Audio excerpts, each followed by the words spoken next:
Hello and welcome to the weekend edition, Maze. Thank you for joining us for yet another classic episode of the show. I'm your host, Dr. Kingori. We are so glad to have our studio audience back, Maze.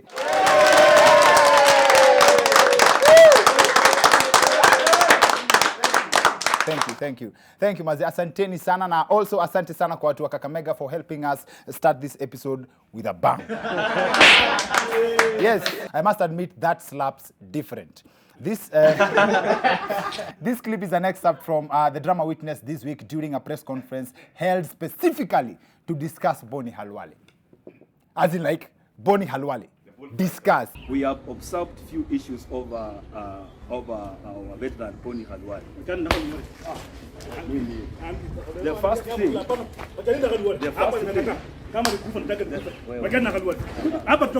Did you notice the contradiction?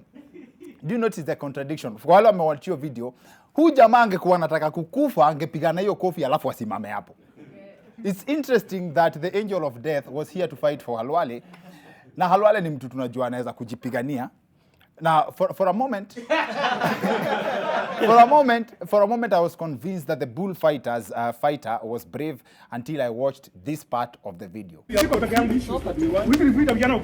peke yangu, weekly vita vijana wakuje. That right there answers so many questions. Kumbe si ati hakuna kazi vijana wanaweza fanya Kenya hii, Maze. Hii ina show vile kwa politicians kuvuruga ndio kazi vijana, ina show wao kwao. Kuvuruga ndio kazi vijana wana deserve. And this is not an isolated incident. Kimilili MP Didimas Baraza is also on record giving the same job offer at a different event sometime back. Sitakubali mtu yote akuja aseme uongo, na akisema uongo nitaangalia vijana wataandika viboko kabisa. Hiyo ndio kazi vijana wanakuanga readily offered. So if you ever wondered what the role of the youth in politics is, there you have it. Or maybe that's what they mean when they talk of creating a million jobs. Hiyo ni kazi unaweza ita watu 500,000 at the same time. This has been a high voltage week. The president also elicited mixed reactions after he urged Kenyans not to elect a thug who would destroy the legacy that he and President Kibaki have built. What the president said is common sense, but immediately he said that I knew there would be some reactions from anyone running for office.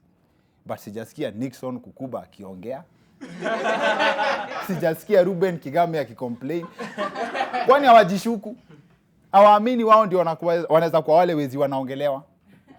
Now the president's statement has been interpreted differently. Haters have said that Kenyans need to brace themselves for tougher times ahead if there is someone who can outsteal the thieves in the current government.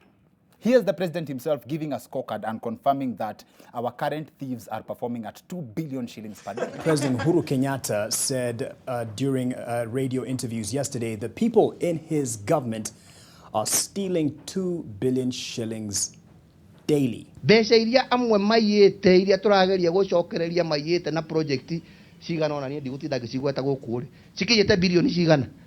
So the president anajua tukiibiwa more than tunaibiwa sai, we will have no country.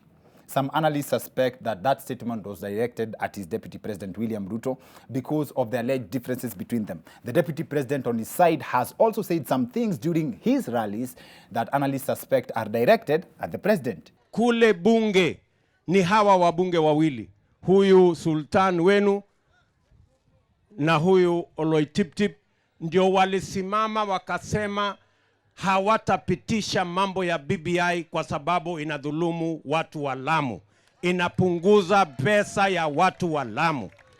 Wale wengine wote walinunuliwa wakapatiwa mandazi na peremende, wakauza haki ya watu wa Lamu. Mimi nawatahadharisha watu wa Lamu, msiwahi kuchagua mtu ambaye ni muoga, na msimchague mtu wa kununuliwa na peremende na kaimati na mandazi. But then again, how believable are these assumptions considering that these is the two of them when they met a few weeks ago at the Mashujaa Day celebrations?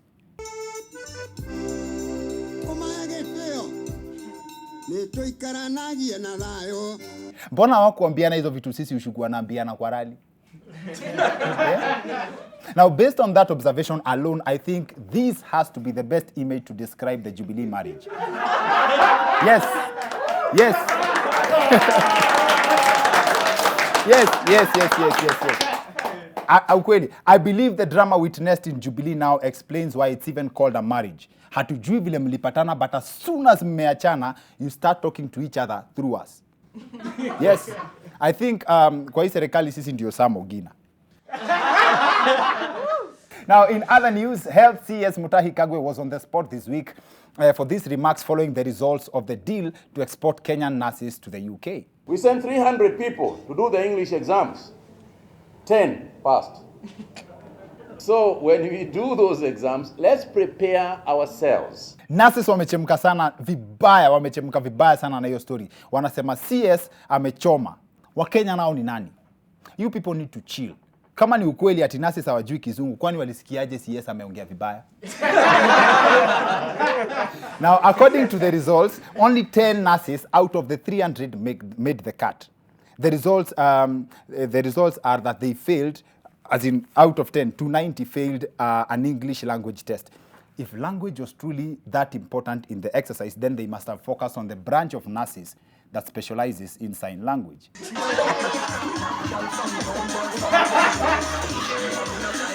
How ni nurses hawaja graduate, so let's split the difference up. Let's get the difference. Now, I wanted to be very petty and defend the nurses against the allegations that they don't know English, and then I remembered Ata Mlamwa is a nurse.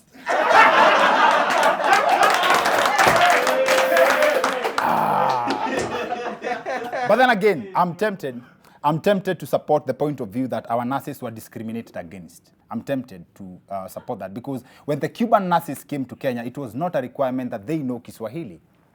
But when you think about the context of nurses, there's a very big difference between English and Kiswahili. Do you know how hard it is kukuwa mrudi na kizungu? Do you know how hard it is? Nimesema watu wote wakae nje na nimalizia hewa. Utawaita mmoja mmoja. Alafu una notice mzungu hapo kwa line. Anakuambia, "Excuse me, could you repeat that in English?" So you can sit there if you want. Anyway, we have a great show lined up for you. Many of you know our guest for this episode as the man responsible for the viral video of Mukhisa Kituyi. I'm sure it's not the one you're thinking. I'm talking about this one. Hata nimeona Mukhisa mheshimiwa ametoka London, sijui ni Australia, sijui ni wapi, Dubai, wherever, Brazil, huko kwenye amekuwa. Naona amekuja, hata yeye ametangaza anataka kuwania urais. Na yeye kwa sababu ni kijana yetu ya diaspora, hakujangi matanga.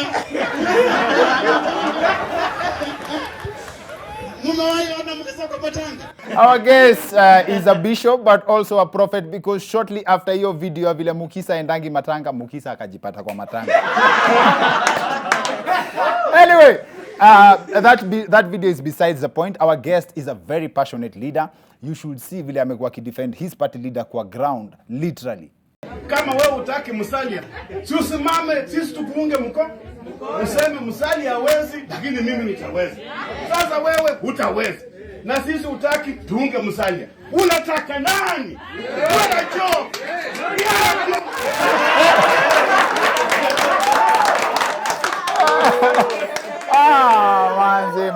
Manzi. Show me a better example of passion, and that's not all. Ukijipata on his wrong side, anaweza kukudis pia uchoke na life. One of his victims is LSK President Nelson Havi. And this Nelson Havi was his victim when he was trapped with tea during the Occupy Parliament protest. Niliona anakuja hapa kukunywa chai na mandazi. Sasa wewe umekuja kufutoa wabunge na tena unaanza ukifunda mandazi. Manze niliuliza hiyo translation ya kuifunda mandazi, nikaambiwa ni kumeza mandazi bila kutafuna. That is cold, manze. The Lurambi MP is also a very charitable man, and this came out very clearly when he stood against CS Magoha, when he's CS for Education, on his directive about hiring out of school buses. I just bought a bus for St. Xavier, Shikoti. They could not even afford the insurance. My goodness, they couldn't even afford the insurance. Now there is one I'm buying from Mwangaza. The bus is almost ready. Actually, the bus is ready, but they can't move it from Nairobi to Kakamega because they don't have insurance, and insurance is about 300,000. Where is the minister to help me? Oh my goodness, what a job. Another thing is a school like Mwangaza Secondary School, a Matetia Secondary School, a Bwamba Secondary School, or Indangalas Secondary School, or Muyala. When I buy a bus for such a school, what am I thinking? This school doesn't have enough money to run the school. Now, guys, I know a lot of important things have been said in that clip, but please bear with me. We cannot ignore the school names that have been mentioned in that video. School like Mwangaza Secondary School, a Matetia Secondary School, a Bwamba Secondary School, or Indangalas Secondary School. Sitaki kuuliza the rhetorical, how can you pass? Now, hii lazima tuseme kitu. The MP for Lurambi, Honorable Titus Khamala, is in the house.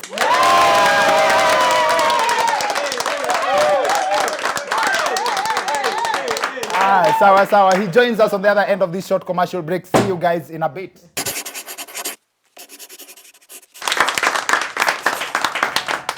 Asante sana maze, welcome back to the weekend edition. I'm Dr. Kingori, show nzito kama kawaida. I'm so glad we have our audience back. And our guest for this episode, pia ni MP, Member of Parliament for Lurambi, MP Good Vibes, Bishop is in the house. Wapi makofi yake? Thank you. Asante sana. Bishop, nimehang nikikuintroduce jua nimepata idea. Yes. Nikajiambia you have so many ways ya ku make it in this country. Unajua siku moja unaweza amka useme the vice president wa US is my wife. Unajua hata anaitwa Khamala. Kamala Harris. Oh, ni Kamala. Yes, Kamala Harris. Vice President Kamala Harris. Yes. Karibu sana. Thank you. Tuko na maswali mob sana. There was a lot of watu walikuwa wananiulizia, do you know her? Nini simjui. Sio mimi wa kwanza? No, simjui. Sio wewe wa kwanza. There was a lot of things that were trending. You know, I was a Bible student in the US huko nyuma. So people were thinking labda huko nyuma nili mtu mwenye niliweka huko.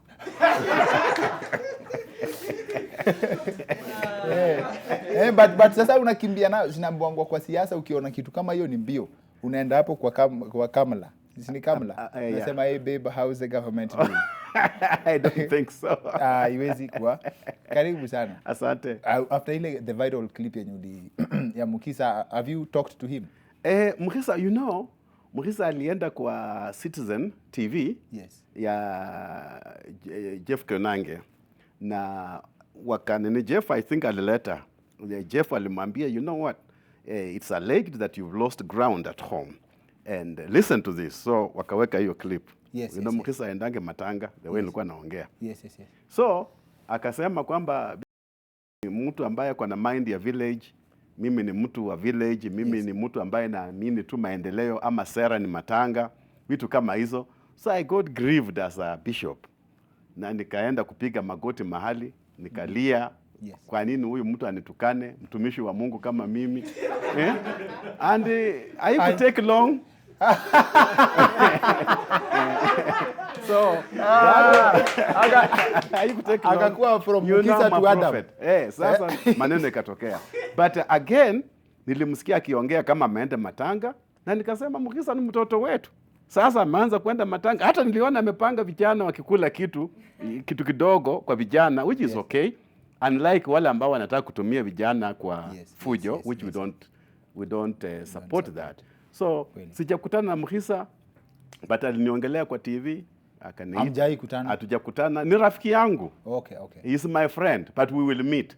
Okay. We will meet. It's very interesting that Mahesh pia something happened. Thieves broke into his house, and then this also contributes to the compliments your humility that wezi waliiba kwake wakapata hakuna kitu mazi. Imagine kwenda kwa mheshimiwa mnapata hakuna kitu, alafu he did a video ya kuambia wase huku hamwezi get kitu. Ulikuwa unajua wanakamu ukajipanga ama we actually have the video. Mtu akija kuiba hapa anafikiria bishop wako na pesa. Mimi sinako pesa yoyote. I'm not a rich man. Sinako pesa ya kuweka kwa nyumba, hata kwa account mimi sina pesa. Anything little I have, I give. Napeana. Mungu ananipa kidogo, ila ananipa. ya baraka na napeana. Haujachuna kitu. You know, Dr. Kingori, kukuwa na stacks of money. Nimeingia kwa siasa, you know, right now I'm 51 years. So I am not that too young or too old, but I'm in an age where I've seen things.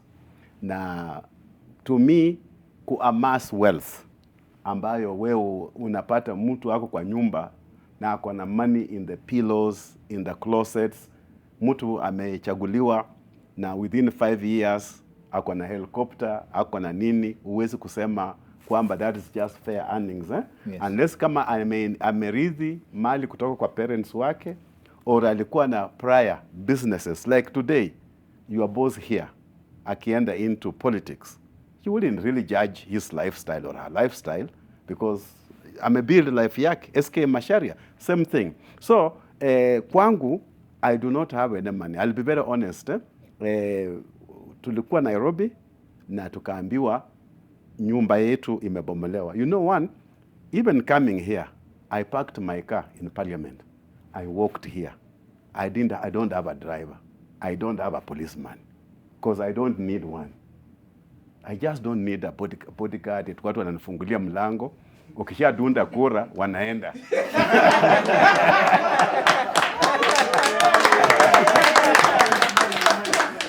Hata hiyo boma haina security. Haina gate, huwa tunafunga wenyewe. Tukitoka tunafunga ndani, tunatoka. Siku tumerudi tunafungua.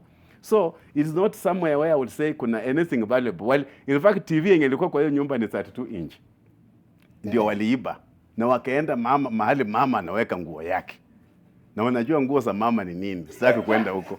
Hizo ndio vitu walikuwa wanachukua wakifaa kitoko.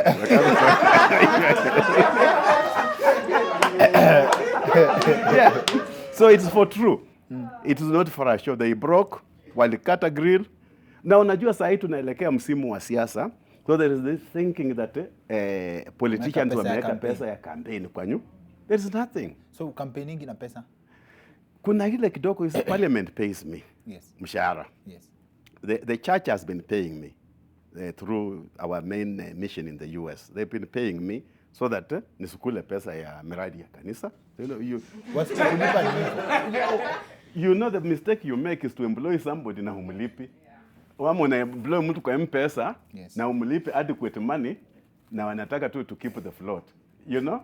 The float will not be there. Yes. So, ile pesa kidogo yenye niko nayo ndio mimi huwa ninatumia kusaidia wananchi wale ambao wana mahitaji because the needs are many. Na mimi niko na constituency, ukisikia Lurambi, it means the entire of Kakamega town and rural. Yes. So the population is very high. Yes. Matanga, wagonjwa, school fees, vitu mingi, njaa, wale ambao wamefungiwa mlango ya rent, nini. Even I'm tempted, mtu anakuja anakuambia nimefungiwa nyumba.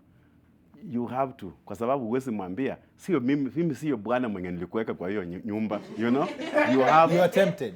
You are tempted kwa sababu anakuweka pressure, anasema mweshi fanya kitu bwana, si nimefungiwa nyumba. Say like, hey, just omba na amani, usiombe na fujo kwa sababu yeah, so ile kidogo ninapata, I help where I can, but I do not have these bundles of money. Okay. I do not. If you were to sort people's problem, badala ya kulipia watu rent kila time, as an MP, kuna vitu unaweza fanya ndio make sure huyu jamaa asikose rent next month?